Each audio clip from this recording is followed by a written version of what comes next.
Hey there. I'm excited to announce this to you today. This is what you've been waiting for in your spiritual quest. This is something I've wanted to do for a long time, and I'm finally ready to announce it that it's ready to go. It's the Grief to Growth Community Circle. Now, this is a sanctuary where like-minded souls are united in their journey through grief and towards personal transformation.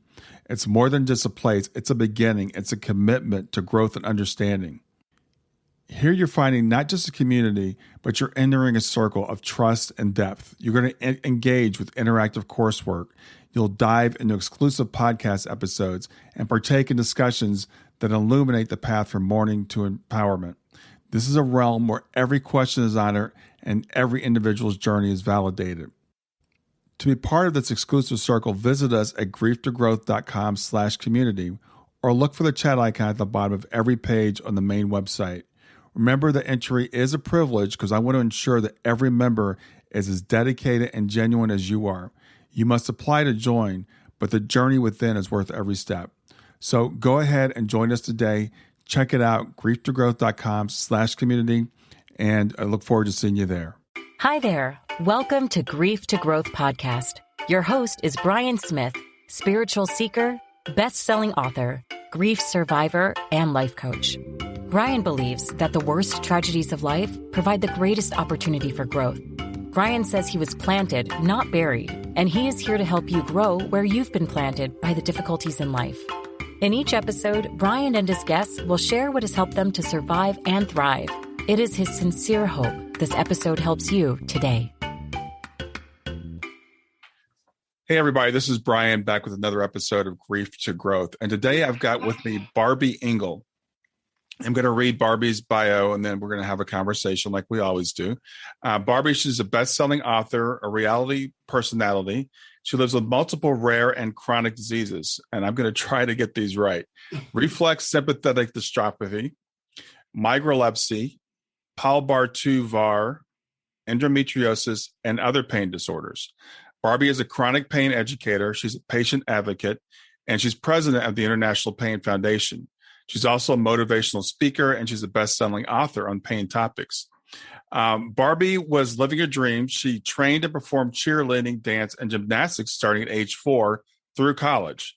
Straight out of college, she started her own cheer dance training company. And a year later, she was hired by Washington State University as the head spirit program coach.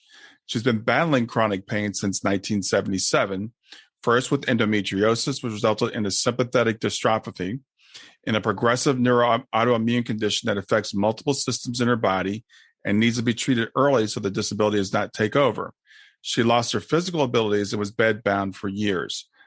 Using a wheelchair to get out of bed, it took her 3 years to get a proper diagnosis and another 4 years to get the proper treatment. So Barby knows firsthand how hard it is to continue looking for relief for perfect answers and then coming up against healthcare professionals who blow you off or don't believe what you're saying could be actually what you're experiencing. So as she's searching for a cure, she's become her own best advocate, and she works sharing information so that others do not have the same life struggles that she has. Even after seeing over 100 healthcare professionals, having major surgeries she didn't need, having complications such as internal bleeding, medication interactions, kidney stones, tumors, severe constipation, and more, Barby never gave up or gave in. She was tested to her limits, and she realized that they are past the boundaries that she had placed on herself. Barby puts it, I had to become the chief of staff of my own medical team. And she says, if I can do it, anyone can. We just need support and hope.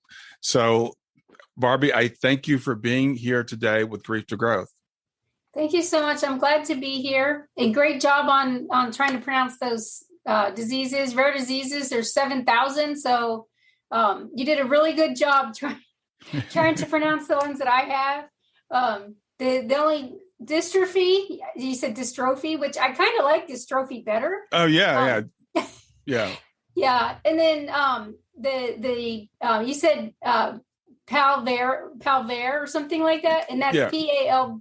It's like spelled out. Okay, PLB. Var is short for variant, and that's breast cancer. Okay. So it's a specific genetic breast cancer. Okay. Now, these things came on you after you were a professional cheater, right? Yes. Okay. And was it all at once, or tell me how this progressed? So Endometriosis came first, and that is something that women deal with. It's when your uterus grows inside of your body and starts attaching to other organs and to the abdomen wall. And that was an experience for me, but I got through it and passed it, and had to undergo multiple surgeries, treatments, medications, and felt like I conquered the world. But in that time, I still was able to fight my way through, and it didn't affect work as much as, it could have. And then I was like, yes, I conquered the world. And God said, no, you didn't. You're still not on the right path, and starts dropping bigger boulders. So next was Reflex Sympathetic Dystrophy. And that's the one that was the worst. I had injuries as an athlete throughout my life, and it was always easy to overcome. RSD was definitely not easy to overcome. And it actually took me from riding around in limousines and private jets and on top of the world, living my dreams, taking life for granted, to having nothing. I lost my first marriage, my house, my health, finances. I went from on top of the world to food stamps, and had to start over. And that was definitely something that hit me the hardest. And then secondary to that, all these other things started developing, like the migralepsy, which is seizures connected to migraines. The migraines are connected to the reflex sympathetic dystrophy. And so that kind of just spiraled. The other things came after. RSD really triggered my body to attack itself. So everything I was facing in my genes and in lifestyle and environment started attacking. Yeah. So I can't even imagine what that must have been like to have one really bad thing and feel like you've gotten over that, and have these other things, start coming on you. So what was that like when you started dealing with the medical community? When I was going through endometriosis, I never really stopped to pay attention. When I developed RSD, I knew I wouldn't give up the life that I had. And so I was fighting to get that back. And, going from doctor to doctor, provider to provider, I was doing what they told me to do. I was not taking responsibility. I was putting it all on them. Fix me, fix me, fix me. I would go in crying and just saying, it hurts, fix me. And they didn't have really anything to go on, because I wasn't able to speak to them correctly. I wish that was taught to us in even elementary school. Start teaching the vocabulary and things that we'll need if we do develop a chronic illness, or a loved one develops a chronic illness, because it's 1 in 3 people that are going to face something that's dramatic and tragic like this. And we're not ready. And so I had to become my own best advocate. I had to start learning to speak the same language. I had to learn that the medical system is working as designed, which is poorly, and that our doctors are really smart. They're very educated, but most of them choose a specialty. So they don't know, with 7,000 rare diseases, they don't know all the diseases. So they could be a neurologist, but they might specialize in multiple sclerosis. And even though RSD, you need a neurologist on your team, you have to find one that's specialized in your condition, not just a neurologist. So you can get started by going to the correct doctor, but if they didn't study that specialty, that rare disease, they're still not going to be able to help you. And I didn't understand that. And so it took me 43 doctors to get to the right doctor. 43. Yeah. Yeah. I've seen over 100. Yeah, I have friends that have some rare conditions, and I know they talk about the frustration of trying to get the doctor to understand, to believe them, to really get to know them as a person, as just seeing them as this particular disease. Yes. One of the things that was helpful for me right from the beginning, this was so different, and this was the burning fire pain of RSD. Feels like someone put lighter fluid on you or in your veins and caught you on fire, and you're consumed with putting out the fire, and it's hard to concentrate. But one of the things I started doing was taking notes every day. Slept for 20 hours. These are the things I'm experiencing, and after a few months, you start seeing patterns. the thing I didn't do was I didn't share for the first 3 years what I was keeping in my journal. So it wasn't helping the providers. It wasn't helping me. So don't just keep notes, but once you start seeing what helps, what hurts, start giving that information. Use those adjectives that you're putting in your journal with your medical providers. Because if I had said burning fire pain from the beginning, instead of just pain, it would have launched me in a different direction. And I think I would have gotten treatment sooner. And I think I would have gotten more correct access to care. I got overtreated, undertreated, and mistreated because I didn't have the right vocabulary. Yeah, that's an also an excellent point. And you talked about, being our own advocate. And because a lot of times we're taught the doctors know everything. Right. We're taught exactly. to defer to them, to just go in, as you said, say, fix me. And we're not taught to try to learn ourselves and be our own advocates. Exactly. And because of that is exactly what we're taught as children. You don't feel good, your mom takes you to the doctor, or dad takes you to the doctor, and they give you some medicine, and you go home and you start feeling better within hours to days. And, they told me after my accident that triggered the RSD to start attacking my body, they told me I'd be better in 3 or 4 days when I went to the hospital. Wow. And here we are 20 years later. So it they were wrong. And it took the 3 years to get a proper diagnosis. It took another 4 years after that to get the right treatment for myself. And it just was a fight, a struggle, and a challenge the whole way through. And I grieved. I wanted my old life back so bad. It was a full-on grieving process to realize all the things I had lost. And people, like, I'm married now, and I have a husband who, he didn't know me before. He didn't know what I lost. He just saw me for who I was now in front of him, and fell in love with me for what he saw of who I was in my worst moments of my life. So in my head, I'm going through all this grief, and in his head, he's like, why are you sad? Why are you depressed? You have this amazing life. You are an awesome person. Why can't you see that? Yeah. Grief is, and grief can come from a lot of things. We think of grief a lot of times associated with death. And I know you've had some loss in your life also of people, but sometimes people don't understand that losing a lifestyle can be just as grievous of an event. It can cause just the same types of feelings. And it's interesting what you said about your current husband, because he doesn't know the loss. He doesn't know what you had before. He doesn't see that loss, right? He sees you as what you are now. Yes. Stay with us. We'll be right back. Hey there, something I want to tell you about today. My podcast platform, Buzzsprout, has recently made it easier for me to allow you to support me financially.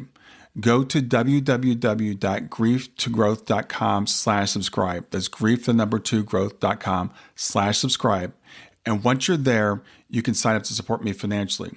Now, you can do it for as little as $3 a month, or of course, as much as you'd like. If you do that, you'll get access to bonus episodes, and you'll see those in the regular feed. They'll have a lock on them. But when you become a subscriber, you'll actually get access to your own private feed, and you'll be able to listen to the regular podcast along with the bonus podcast for the subscribers. I want to thank you for listening. I want to thank you for sharing the podcast. And I want to thank those of you who support me financially. Have a great day, and on to the episode. Yeah, it's incredible. If you're not going through the grief, how you can see the positives in life. And that's something that takes practice when you are in the midst of the grief. Like like you said, I lost a lot of people. I'm the third oldest living member of our family. There's only 14 of us left. All of my grandparents and parents and everybody have passed away. Step parents have passed away. And that, like, as they passed away, it was sad. And I had that grief in that moment, but it was something I was able to move on and move through. I've lost boyfriends. One was in high school, drinking and driving. He knew he was too drunk to drive. So he asked somebody else that only had 2 beers to drive him home. And that 2 beers was too much. And he head-on collisioned with another car and killed my boyfriend. So I've had grief with losing people in my life as well. Losing my dad in 2016 was a totally different kind of grief. He was our cornerstone in our family. He was the one who taught us our life lessons and made sure that we were okay. He's the one who got me through mentally and helped me through the grief of losing the life that I had built for myself. And then he was gone. And that took, even just till the lockdown, till the pandemics, I was still, grieving, 4 years, that every time you said anything about my dad or something happened and it was about my dad, or it reminded me of something my dad taught me, I would start crying. I would just burst into tears. And it's like, this is not normal to go through so much grief, or is it? With the other people that had passed, when my mom passed the year before, a woman told me, it's okay to cry. Jesus catches your tears. And I'm like, but I'm okay. My mom's in a better place. I had that comfort with my dad. It was just grief in my cells. Yeah. Well, and that's, grief is different for every person, and it's different for every person that we lose because you have a different relationship with them. And I think a lot of times we expect it to be the same, but, as you said, even with parents, with one parent, it might be one way. With another parent, it might be another way. And I'm wondering, with all the grief you're going through with the medical things, how did that impact your grief when people would pass away? How did that work? It definitely caused me to flare. That's what we call it, when the symptoms exacerbate. Right now, since 2009, I've been in and out of remission. So I do have to use my wheelchair sometimes, but it's not every day. It's not, I'm not stuck in bed every single day anymore. But I do have a treatment that's helpful and got me living life again. When I go through the grief, it kind of puts chemicals, it puts chemicals into my body physically that causes everything to be heightened, including my emotions. So when you're going through grief, when you're going through depression, which who wouldn't be depressed if you feel like you've lost everything, or you've lost the anchor in your life or the tether. So it definitely, you go through that chemical reaction, which exacerbates the symptoms of the diseases that I live with. Right. And so even though it wasn't something that happened to me, it was, my father passing away, or my mother or my grandmother passing away, it happened to them, but I feel it physically. But I also, if my husband cuts his hand, if I see that cut or I see it happen, I have that physical pain. I take on his physical pain, and he's like, it doesn't hurt that bad. And I'm like, it's excruciating. Like, what do you mean it doesn't hurt that bad? Right. And for me, it's excruciating. And that's how my brain is processing the situation, even though it's not happening to me. And so it happens when I lose somebody. It happens when I see somebody get hurt or injured. My body physically takes that on. Well, that's just another example of how I believe we're all one.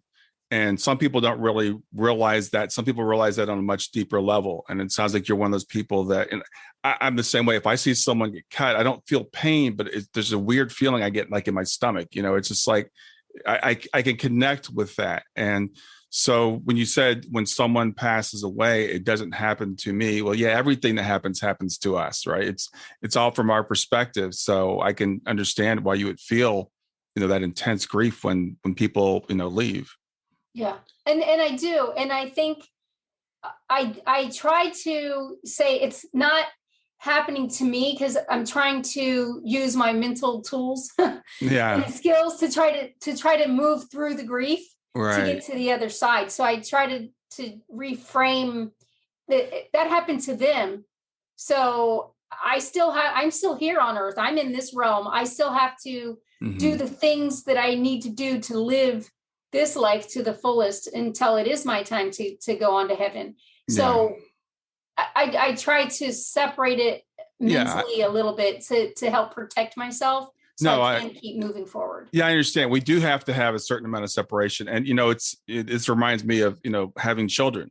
Like with my daughter, anything that happens to her, I feel it worse than she does, but I can't control her life. So there's this thing we have to do with ourselves. I have to say, okay, well, that's her life. I can't control that, but still it hurts. Yes. Yeah. And it's okay that it hurts, right? Right. It's something that it's part of being human. And I believe we are connected. In one of my experiences, I had a near-death experience. My lung collapsed and it was laying on my heart. It was causing cardiac arrest. I had emergency surgery. In that process, my life flashed before me as if I was on my way to heaven. And I woke up in a hospital room thinking, heaven's not as pretty as I thought it was going to be. Really? Yes. But I was actually still here on earth, but my life flashed before me. And what I learned was let go of the stress, let go of the small stuff. The thing that matters most here on earth is human connection. And the person that like you didn't even think for 2 seconds about, you might've changed their life by smiling at them or holding a door for them or asking if they're okay. Like that 2-second interaction that you here on earth in this realm, we feel like doesn't matter. That human connection, that networking that we're building matters the most. That is what matters. And even if it's for 2 seconds or your whole lifetime, somebody's in your life, it all matters. Yes. And all the stuff that I stressed about, and Dad, how am I going to eat? I don't even have any money anymore. Barbie, God will provide you. You just have to trust and believe. And he was right. I never went a day starving. There was always a resource or something when I need it that comes into my life. And it's because of the networking and the connections and the focus on human connection versus on things and people. I'd rather have a life experience now than an item or something that's of value. I would rather have time with a person. Yeah.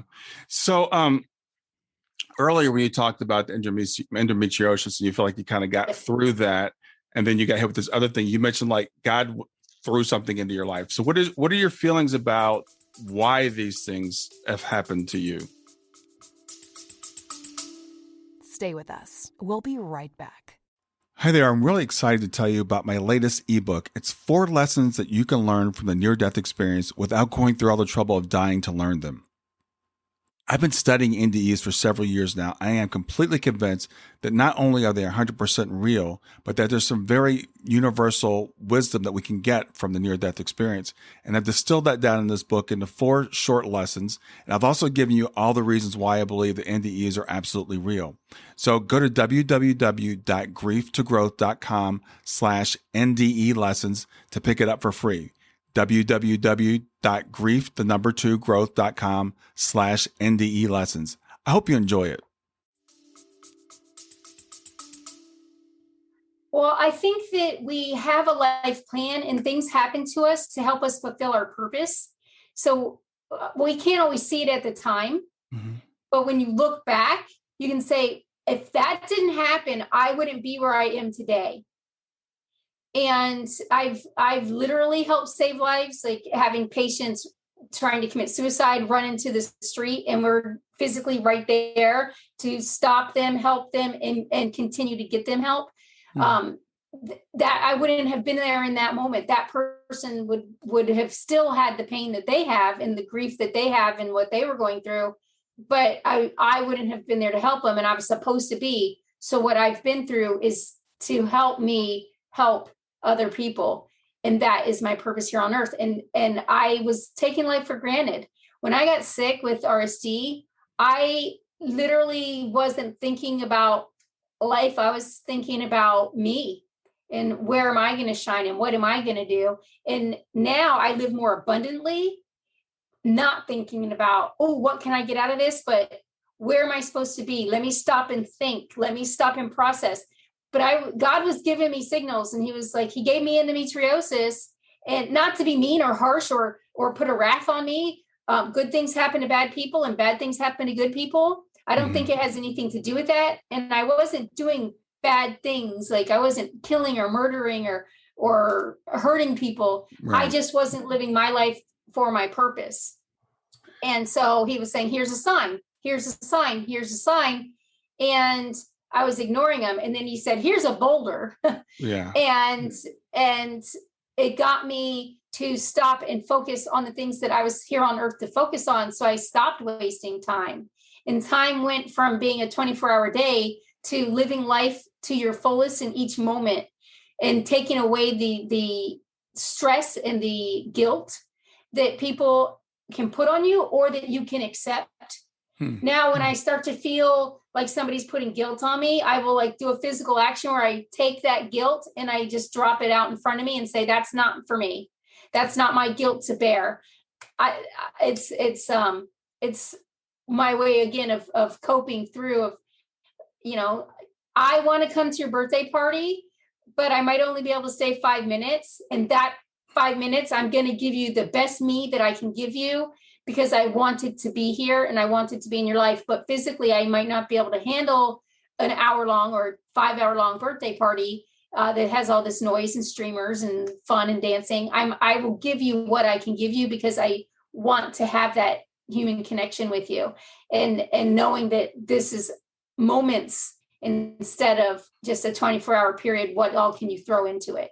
Yeah. Be purposeful and mindful of I that. love what you just said. That reminds me of a client that I'm working with who's in a really deep grieving process for someone that they just lost, like a month or so ago.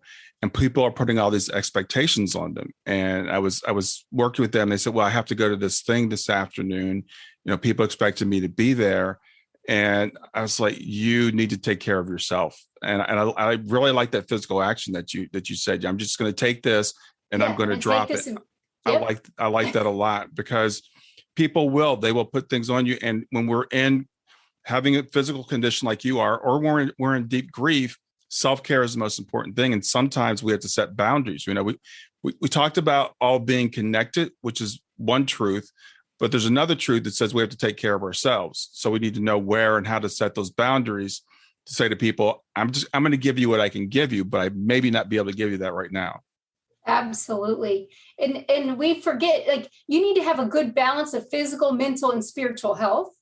And if one of those things is out of balance, it will knock the other parts out of balance. Mm-hmm. So, it really does take a toll on you. And wherever you need that self-care, that's where you need to put yourself into balance and make sure that that's okay. And you're using those tools. And for me, having something actionable that I can do, I'm going to drop that right there for you, me, whoever needs to see that. I'm just going to drop that. You don't even have to tell the person you're doing it.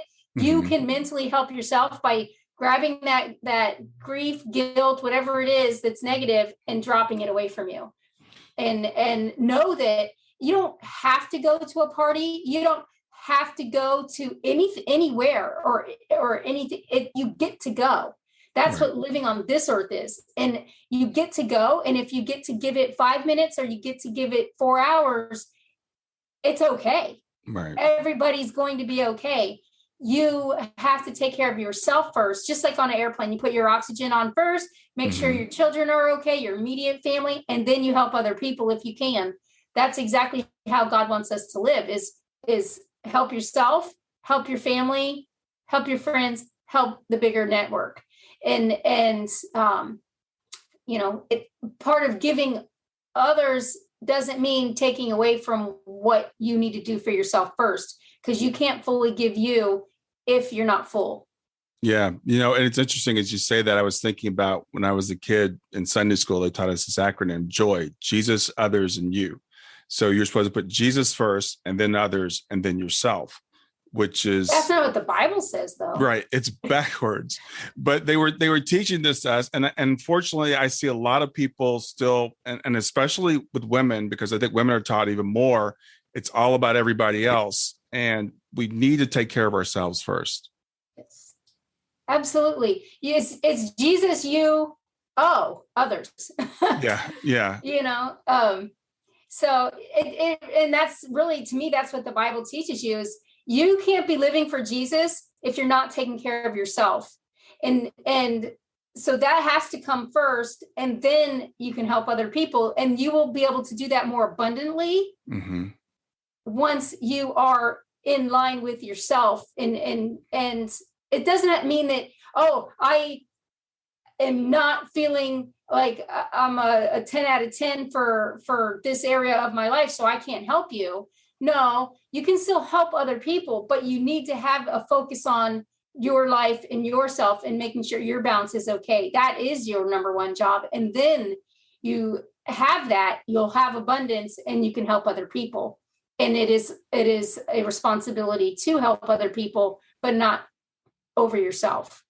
Yeah, and I completely agree with you. And I looked at, Jesus as an example, and I think of all the times that Jesus would like disappear. Like, where is he? He's off praying. He's off he was taking care of himself because he was giving so much that he had to sometimes take time to himself to fill up. And Exactly. So we look at the example, that's the example. And we can only give if we have something to give. And if we burn ourselves out, we can't. And you are a perfect example because your body is so sensitive but it applies to all of us. If we don't take care of ourselves mentally and emotionally, it's going to eventually reflect in our body, and it's going to cause us stress, which leads to other things. Absolutely. And a lot of times doctors will say, like, what else is going on in your life? What else is happening?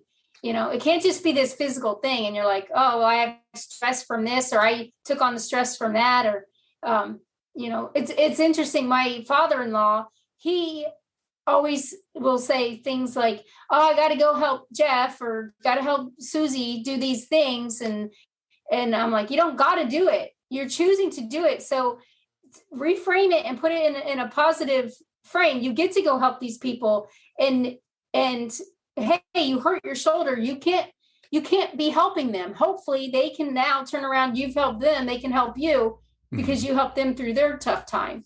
And, but if they can't, somebody else can.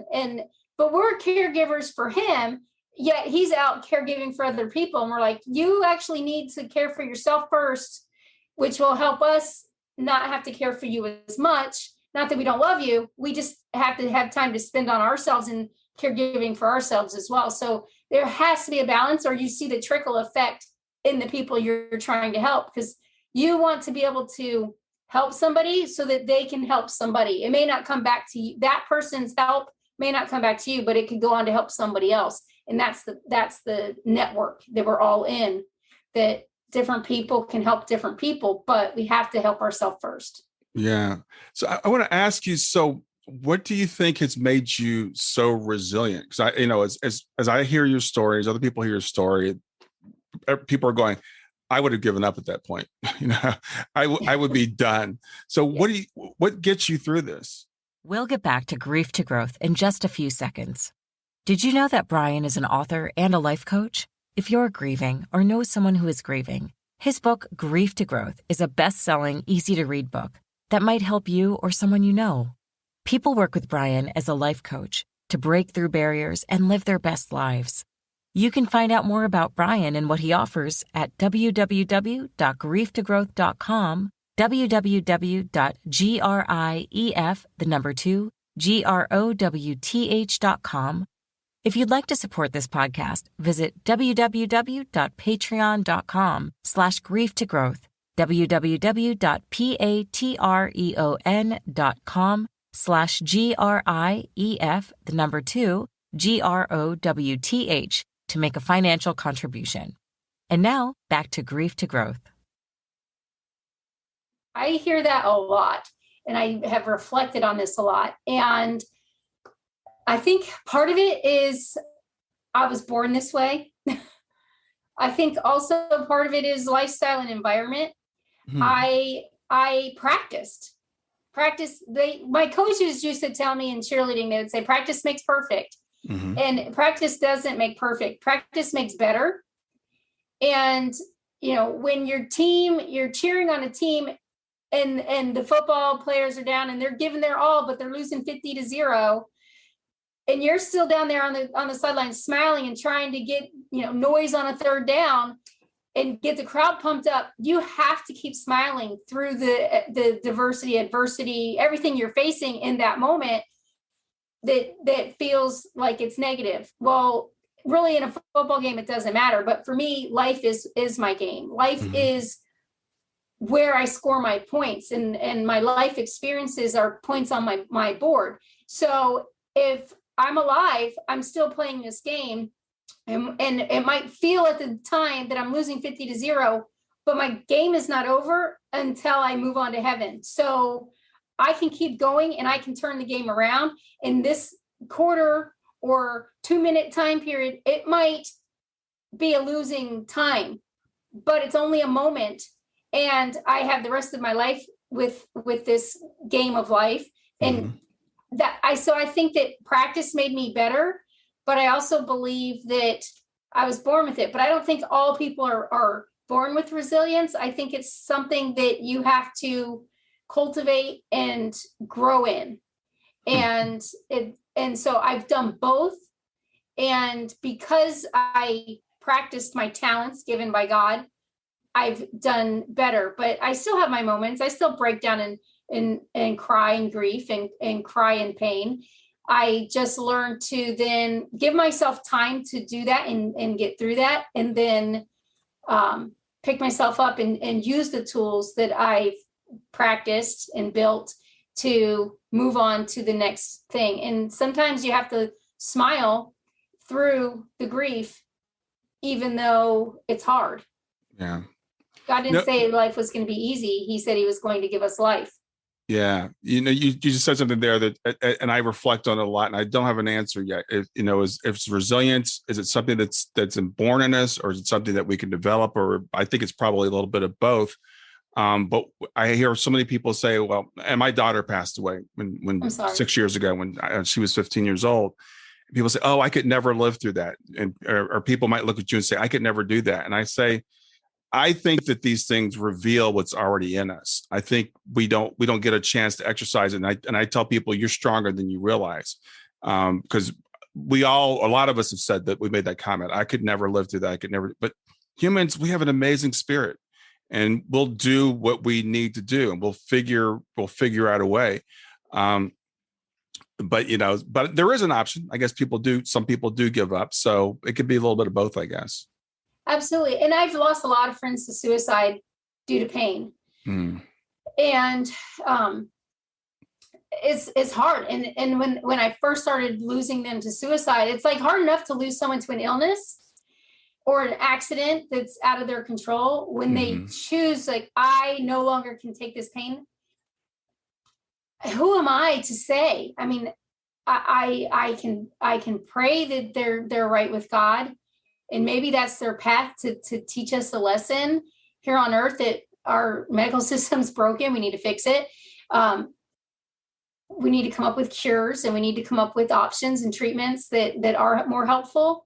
And this could be the catalyst to do that, losing that person. Sure. But it ultimately was their choice, and I have chose to make a different choice. And I think part of it is, this is my purpose. Maybe they fulfilled their purpose on earth, and so they feel that, and that was how they're supposed to go. It's I won't know until I get to heaven, and it all will be revealed. So I try to trust and believe that even though they choose that to give up, it's not a choice I would make, and it's not a choice I would put on somebody else or make for someone else. If someone said, I want to die, I would start a conversation. That's a conversation starter to me. And okay, let's talk about, do you know your purpose? Do you know what you're doing here on earth? When it's your time to go, you will go, but you still have a purpose to fulfill. Do you feel like you fulfilled your purpose, or do you feel like you're stuck, and so now you want to give up because you're stuck, or you don't like your situation, and that's the way you're choosing to get out of it? There's other ways to get out of it. Have you thought of those? Have you thought through it yet?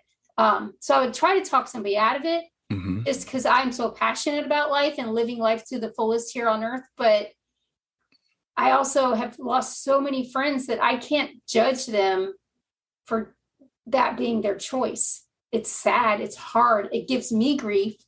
And I also have to respect and hope and pray that they were doing what was best for them, and not just giving up, but really knew that was where they wanted to go.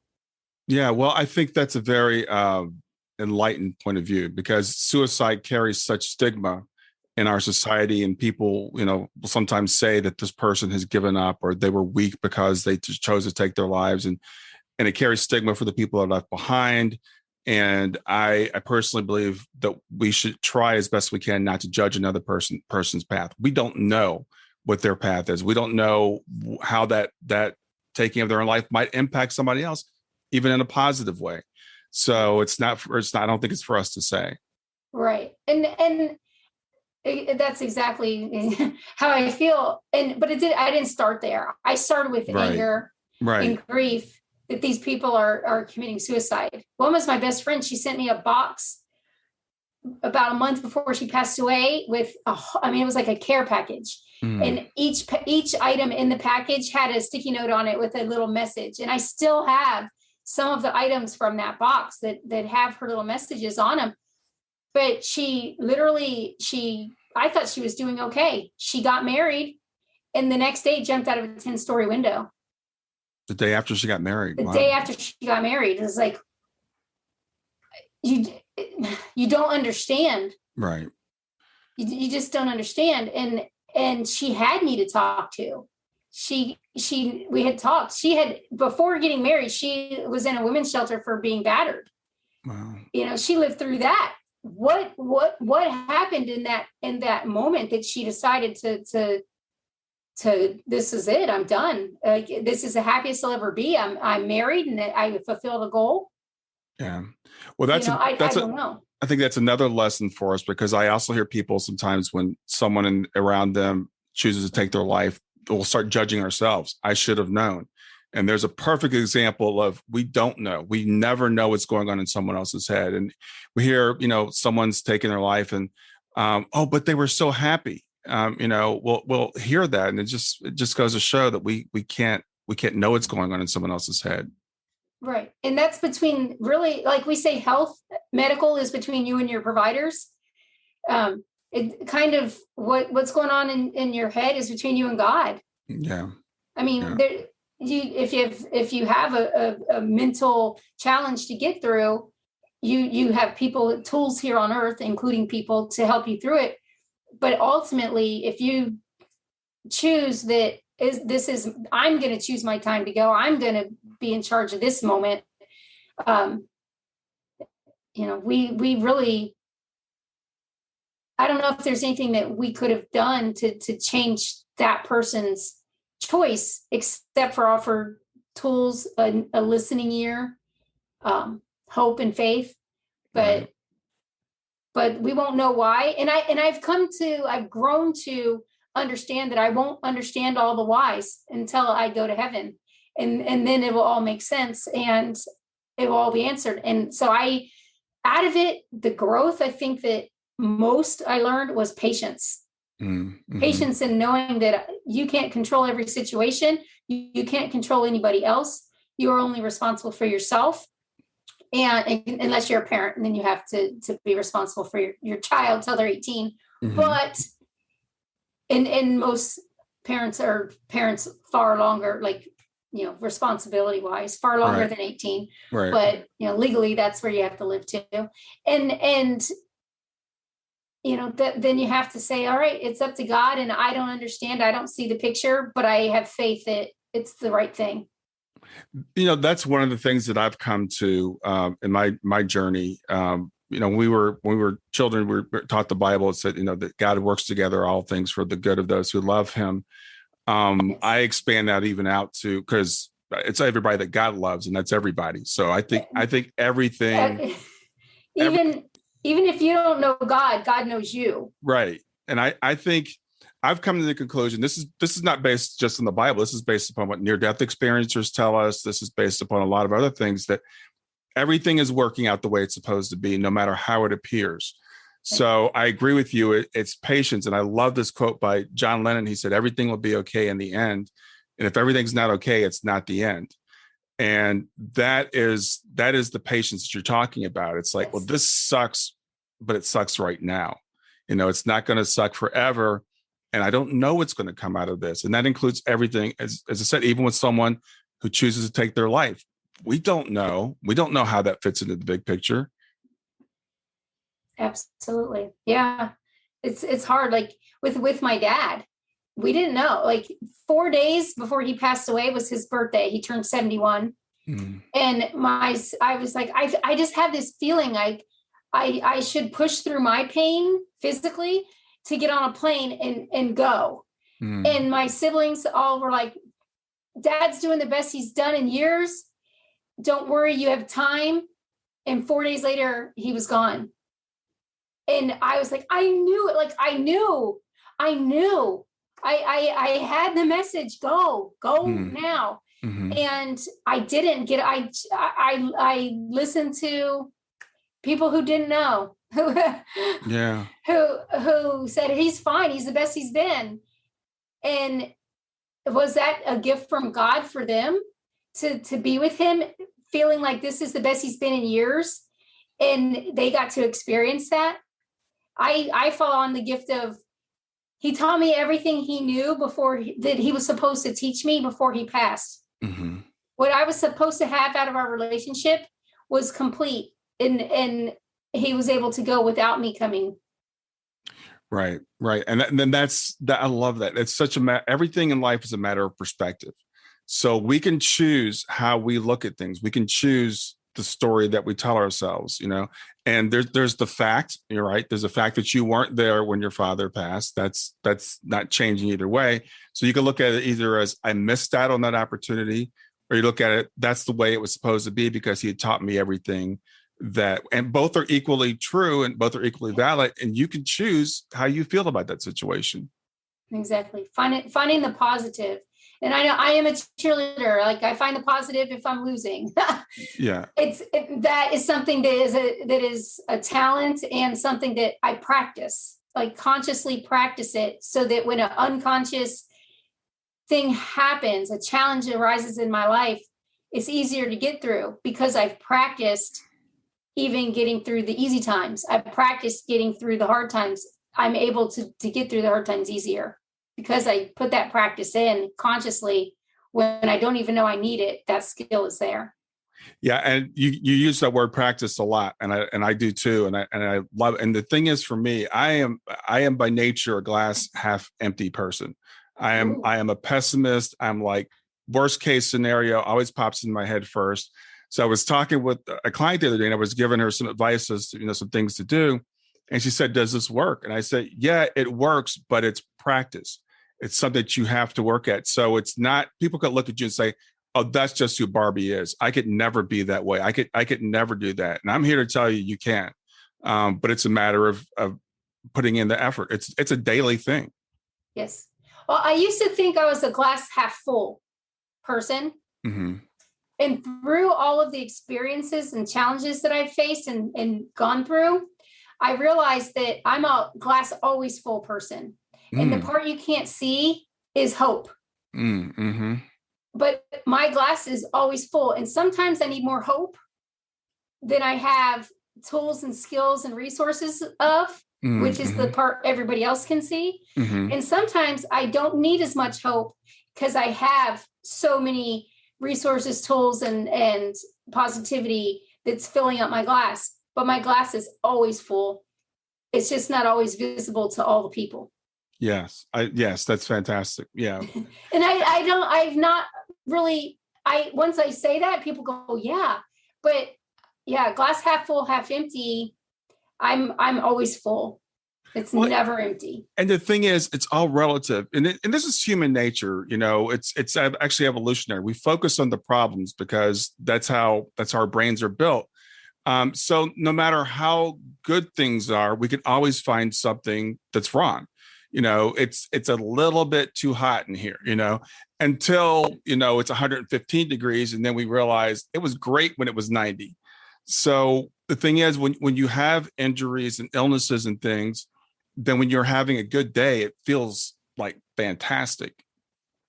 I so connect with that. I so connect with that. In the beginning, I was like, this is the worst pain ever, 10 out of 10. And then I thought it couldn't get worse. And then things would happen and it would get worse.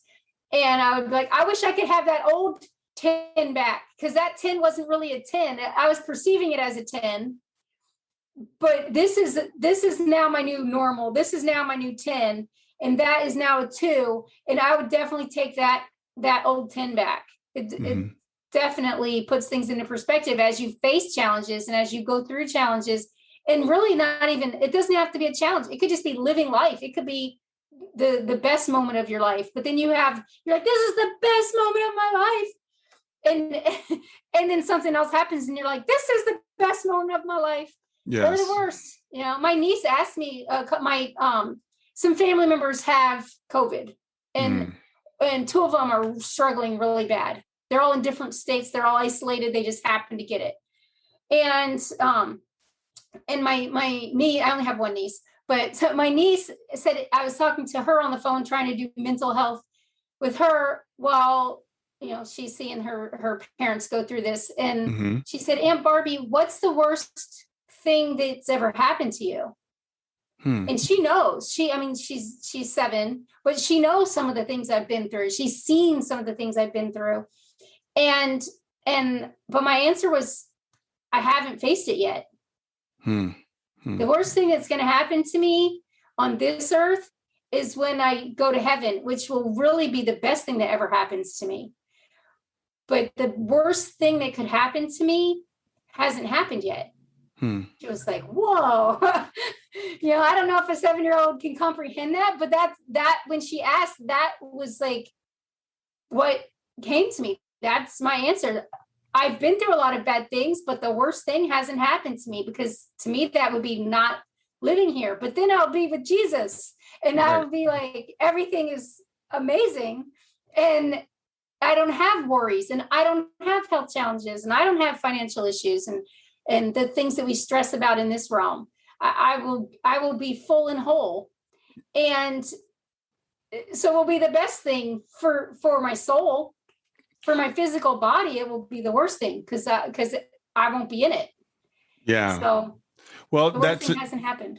That to me says, this, I'm not trying to put words in your mouth, but I'm getting a practice where I try not to see myself as my body. So my body is something that I have as opposed to who I am.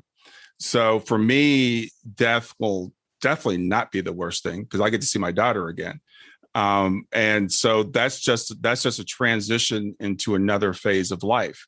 So I don't know that, you know, what the worst thing, and this is the thing that again, my practice is like, I'm trying not to judge things as good or bad, because everything is good and bad. It depends on how you look at it.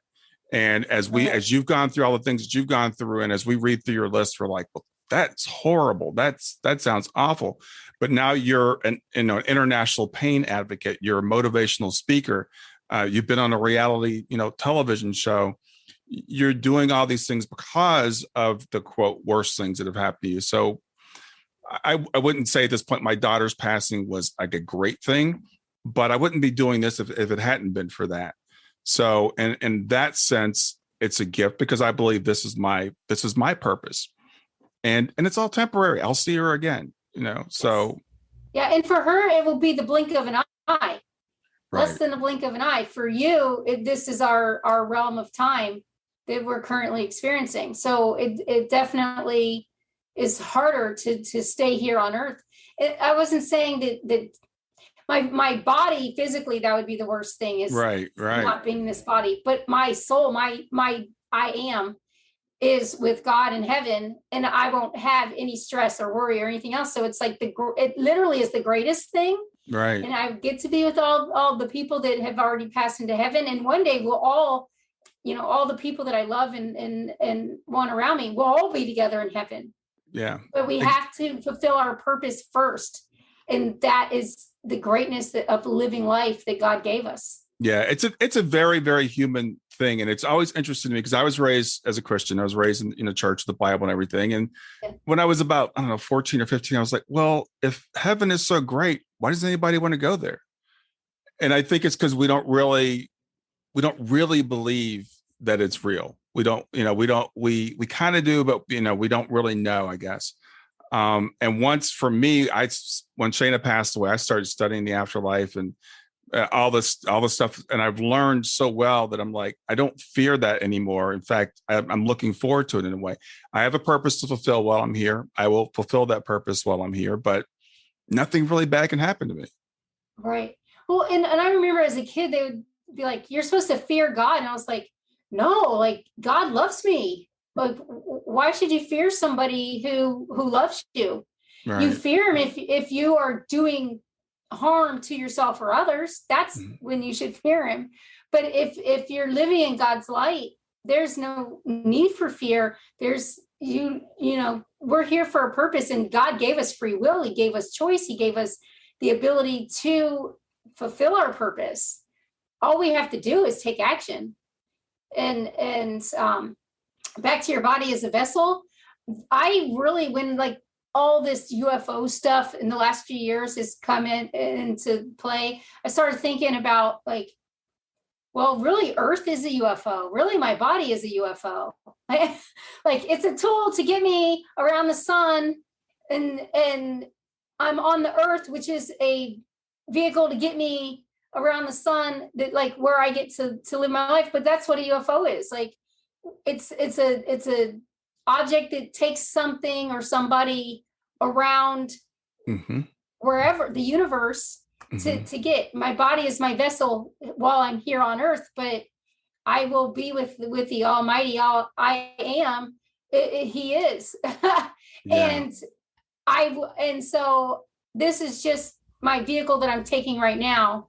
I will move on to my whatever the next one looks like. I don't know. I imagine it to be a bright light, and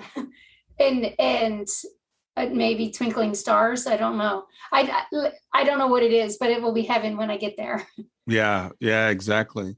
So, getting back to the medical aspect. So what would you tell people that are either in chronic pain or have rare disorders or having difficulty getting diagnosed? What are some things that they can do? What's some advice you could give? Practical advice would be learn about the condition you have. If you're not yet diagnosed, it means you're idiopathic is what they call it. They don't understand it yet. That doesn't mean it's not real or that you're not going through it. It just means that the doctors haven't figured it out yet. Keep moving forward. Learn as much as you can. Make a journal.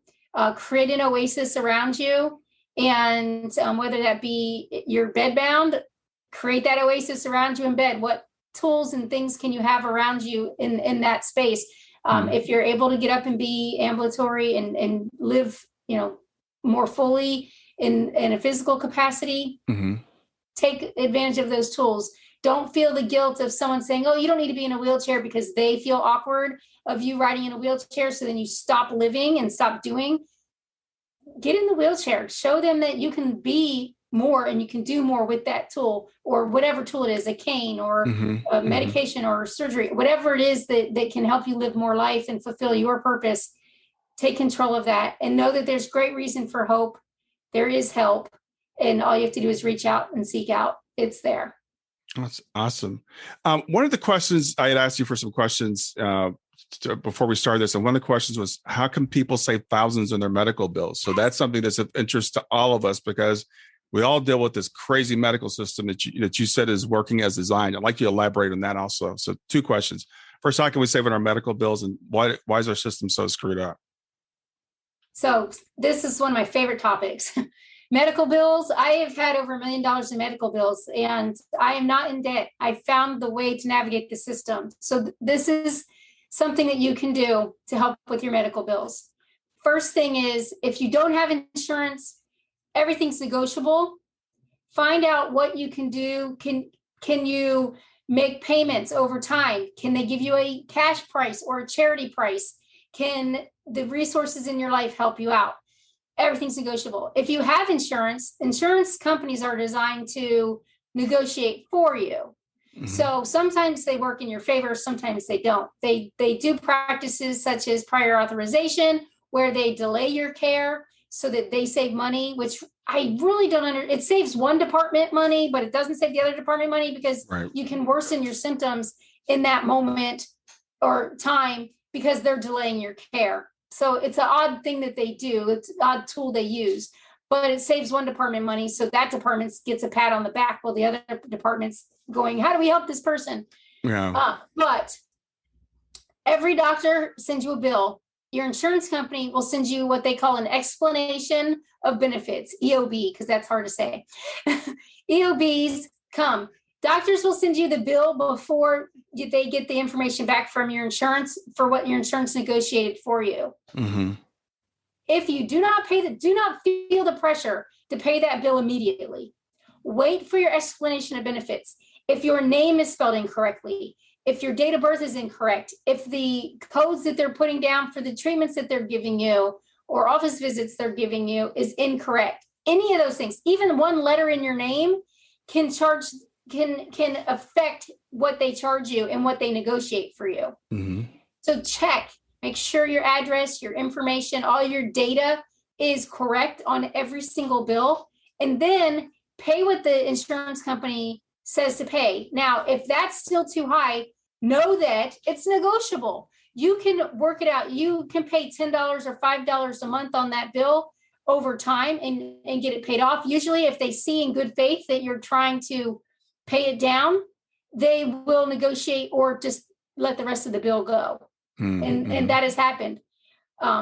Prior to knowing that you can do this, I would just try to pay every bill until I ran out of money. And then I didn't have money to pay my rent or, do the things I needed to do because I was trying to pay off these medical bills. And once you pay them, you're not going to get the money back. So make sure that you wait for your EOB. If it says patient responsibility 0 on your EOB, circle it, take a photocopy, send it in with the bill, and show the doctor that you owe 0.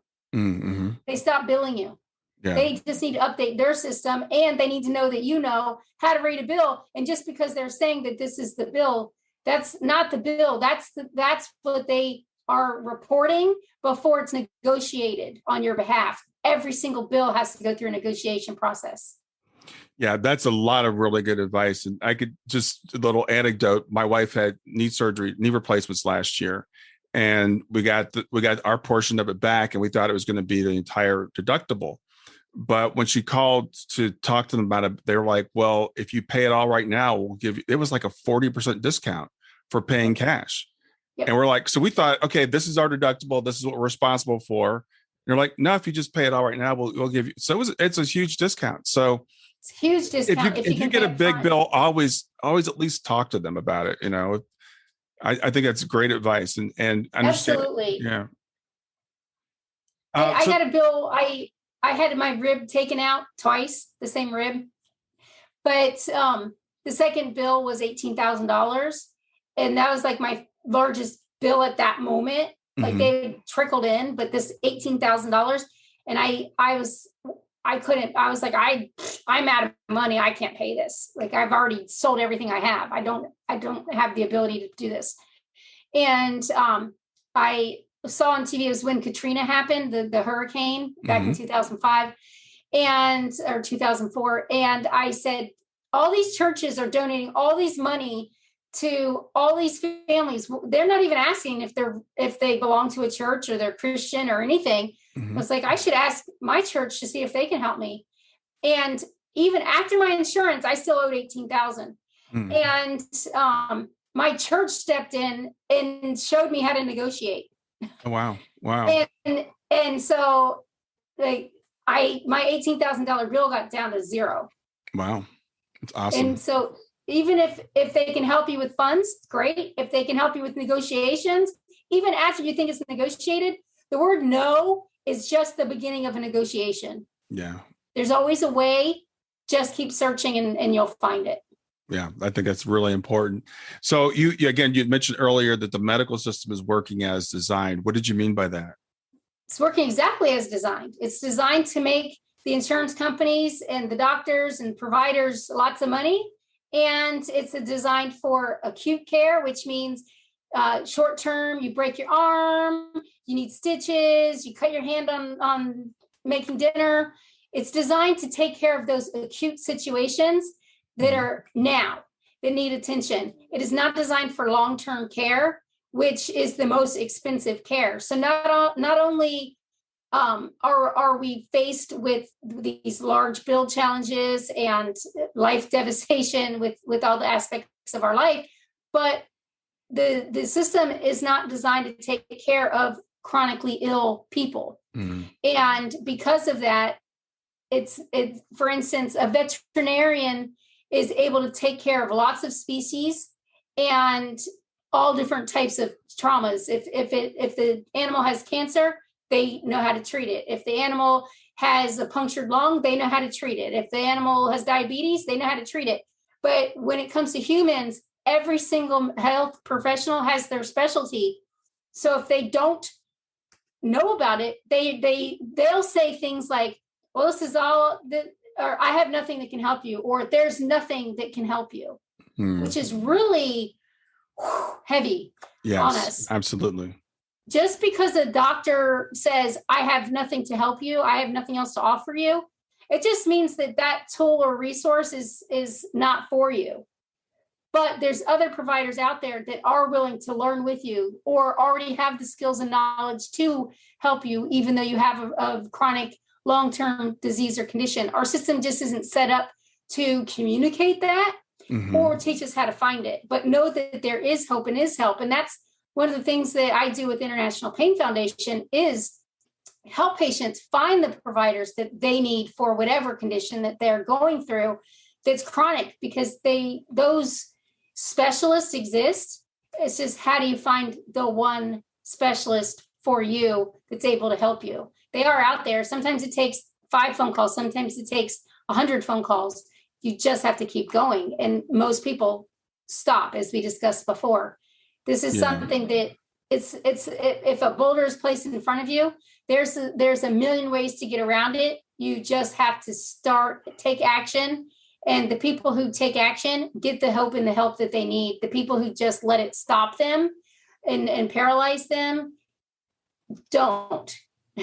And even the smallest step forward, around, up, over, through, under, whatever way it takes to get around that obstacle or challenge, that's a step moving forward to be on the right path and get the help that you need. But our system's not designed for that. It's not designed to teach it. The most time you get with a provider on average is 10 to 15 minutes. Right. And you don't even know how to talk to them during that 10 to 15 minutes. So they're going to lead the conversation. Learn how to lead the conversation. Go in with a one-pager that has your questions ahead of time, so you don't forget to ask your questions because the doctor took you on a different path, because they are in a hurry to get to the next patient.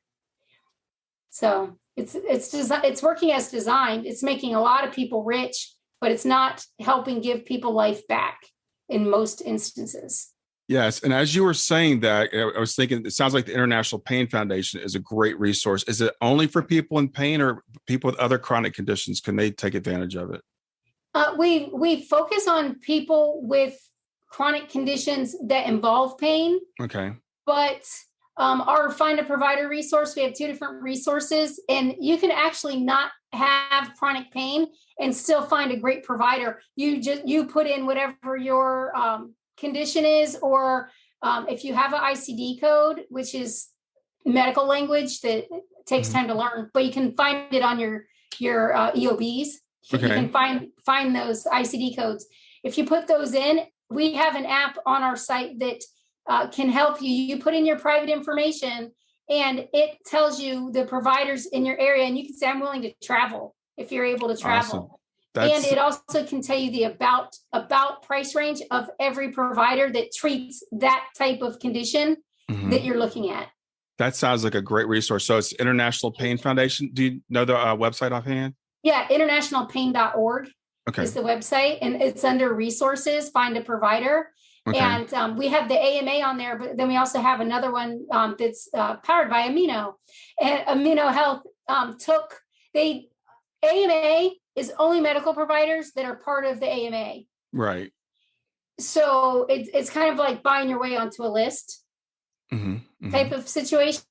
The Amino app, you cannot buy your way into this app. They take actual data, they data mined it, and taking the patient's names off. They went through the ICD codes, the charges, the costs, what insurance companies are paying, and they put it all into this massive AI system artificial intelligence system Mm-hmm. that data mines it for you, and you cannot buy your way to the top of the list. It literally tells you this is what it is, and these are the providers that can help you with this specific thing that you need medically. That sounds fantastic. I like that a lot. Yeah, I'm just thinking of a particular firm right now that's got some sort of dystrophy. I don't know the particular one because there's so many of them. So many, yeah. And just struggling with different doctors because she has different conditions, and just really feeling beaten up and lost, and like there's nobody there that really understands her, no one there to really help her, and it's just one thing after another. So I want people to know about this resource that hopefully it can give people hope, because you said you have to keep moving forward. That unfortunately the help doesn't come to us a lot of times. The doctors are not going to advocate for us. We're just we're a number on a chart. They see us for 10 or 15 minutes, and they don't really get to know us most of the time. Most medical providers have over 2,000 patients that they're caring for. Wow. Yeah. Like, how do they know your name? They don't even remember you from, you're like, I told you this last time I was here. Right. It's and they're seeing, 1 to 2,000 patients in a month, especially ER doctors, hospitalists, internists, they see even more than that. Yes. But even your primary care doctor, ask your primary care doctor how many patients they have.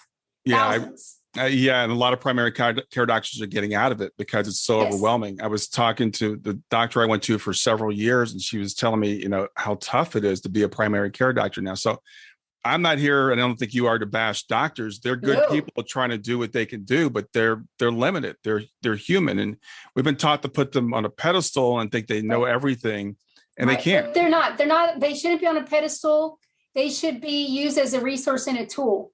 Right. And if that is the right tool for you, that's amazing. My primary care doctor, he went to what they call concierge medicine, and he dropped down to 600 patients, and he doesn't take any extra patient. Like, he stopped at 600. He's like, this is what I need to maintain the life that I need to pay all my bills and take care of my family and my children. I'm going to stick with 600 patients so I can give them better care. It still sounds like a lot, but yeah, it's a step in the right direction.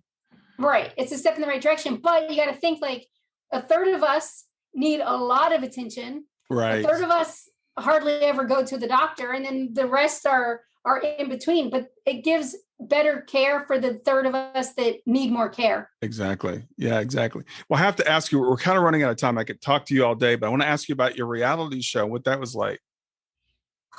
It was very interesting. It taught me that reality is not real. You see these shows and you're like, how could they do that? Like, is this quite real? There's a seed of truth in all of it.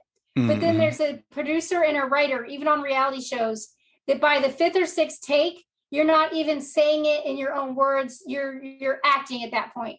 So know that there is a seed of truth in it, but then they build a story around it to make it interesting and entertaining for the viewers.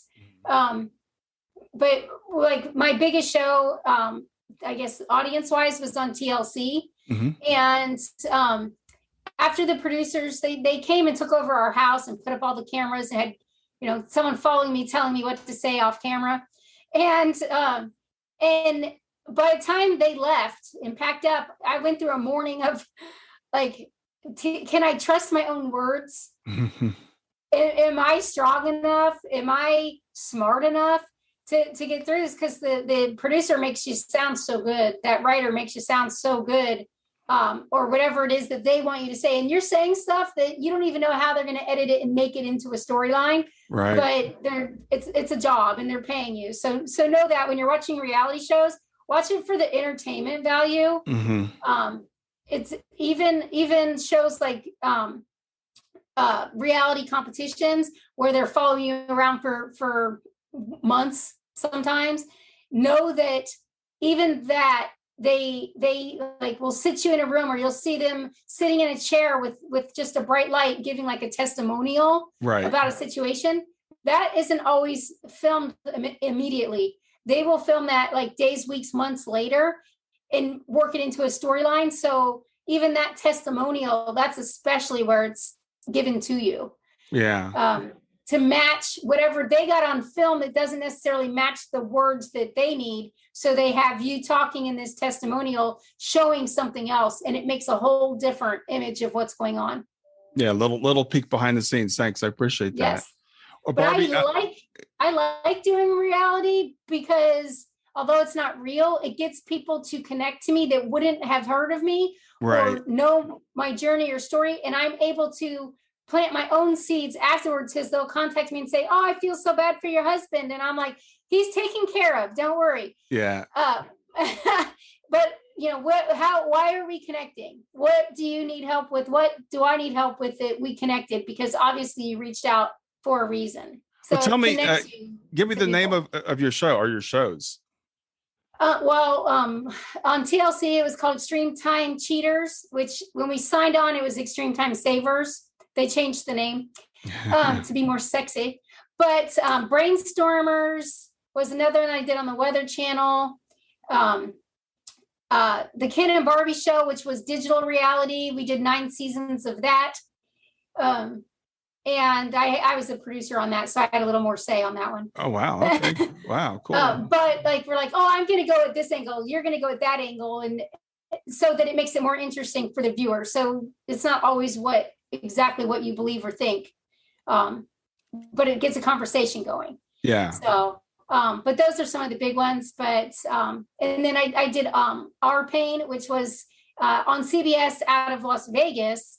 So it was like more regionally shown, okay. But it was all about chronic pain and what chronic pain patients are facing. And that was like a 10 episode series. And I was on 3 of the episodes, things like that. So I try to work in my advocacy and my purpose in life, right, and being a cheerleader of hope into the reality. So there's the seed of truth, but I'm hoping that it will make a connection that I can make into a fruit tree later on when it's needed of knowledge.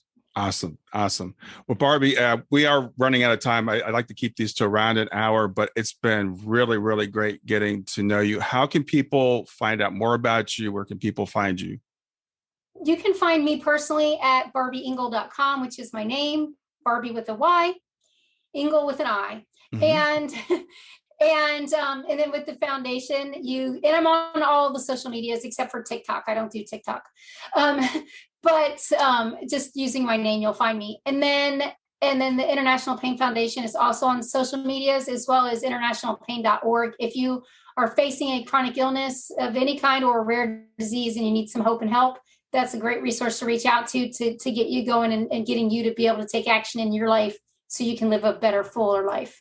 Yeah, that sounds like a great resource. I really appreciate you being on Grief to Growth today. Have a great rest of your day. Thank you so much. Take care, Brian. And if all your viewers, really quick, if they're getting something out of this, like I am on your podcast, which is please leave a review. Let Brian know how he's doing, how much you enjoy the podcast, what you're getting out of it, and give him 5 stars because he deserves it. Thanks, Barry. Appreciate that. Have a good one. Thanks for listening to Grief to Growth. Brian hopes that you find this episode helpful and will come back for future episodes. Brian's best-selling book, Grief to Growth, Planted Not Buried, is a great resource for anyone who is coping with grief or knows someone who is. If you enjoy the podcast and would like to support it, there are 3 things you can do to help. The first is to share the podcast with someone that you think it will help. The second is to go to iTunes, rate, and review the episode. The third way you can support the podcast is by becoming a patron. Head over to www.patreon.com/grief2growth. That's patreon.com/grief, the number 2, growth, and sign up to make a small monthly donation. Patrons get access to exclusive bonus content and knowledge that you are helping to spread the message of Grief to Growth. For more about Brian and Grief to Growth, visit www.grief2growth.com. Hi there. I hope you enjoyed this latest episode of the podcast, and I'd love to hear your thoughts. What questions came up for you? What did you like about it? What didn't you like about it? I invite you to visit us at grieftogrowth.circle.so. That's growth2growth.circle.so to continue the conversation with me and with other listeners. It's a space to sound off, to share reactions, and to go deeper into the topics from the show. I look forward to chatting more, and I hope to see you there.